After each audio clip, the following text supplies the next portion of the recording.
So you want to take your cat on an airplane. Well, here's some new tips for longer and shorter flights that might help. Tip number 1, fly with a pet-friendly airlines that will let your cat fly with you under the seat. Otherwise, they will go under the plane in the cargo bay, and we want to avoid that. I've had great experiences flying with Delta and Alaska Airlines, so maybe try them out. Tip number 2, after you've purchased your tickets, download the airline's mobile app and chat with a live agent. This way, it only takes seconds instead of waiting 3 hours on hold over the phone like I did once. Message them and say you're flying with your cat and they need to be added to the cabin. Then they'll ask you a few questions: your cat's breed, age, weight of the kennel with your cat inside, the dimensions of the kennel, and whether it is a hard or soft-sided kennel. Tip number 3, find a good soft-sided cat carrier with at least 3 sides of ventilation. I really like Travel Cat's Navigator backpack, but there are other ones like Delta's Sherpa bag. If you have to fly them in the cargo bay, get a hard-sided carrier, but again, try to find an airlines that allows pets in the cabin, whatever the cost. Tip 4, pack a portable litter box and fill 2 big Ziploc bags with litter. I use Travel Cat's litter box that lets you zip it up. Make sure to have it in your carry-on bag. Also pack wet food, kibble, treats, and water. For on the go and organization, I use Whiskware snack packs. Tip 5, once you get to the airport, you'll need to check in at the counter with an agent. Here you will pay the pet fee of around $100 to $125 and receive a tag on your carrier bag.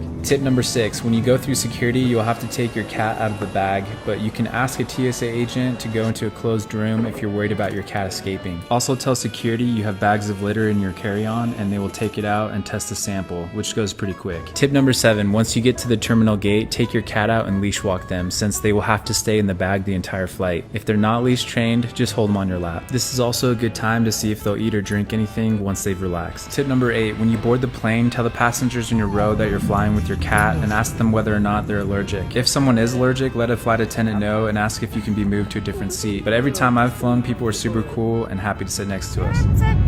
Tip 9, it's okay if your cat meows. I don't use sleep meds with Mando since he naturally sleeps the whole flight, but ask your vet for medication if you feel strongly about it. I'll let Mando pop his head out of the bag every so often in order to pet him and help calm him. I also set the bag on my lap when it's safe to, at least once per flight. And tip number 10, take your cat to an airplane bathroom at least once or twice during the flight. Bring the portable litter box with you, unzip it, empty out the bags of litter, and see if your cat will use it. Mando didn't end up using it, but waited until we got to the Airbnb. Thank you for choosing Cat Mando for all your cat tips and needs, and fun travels.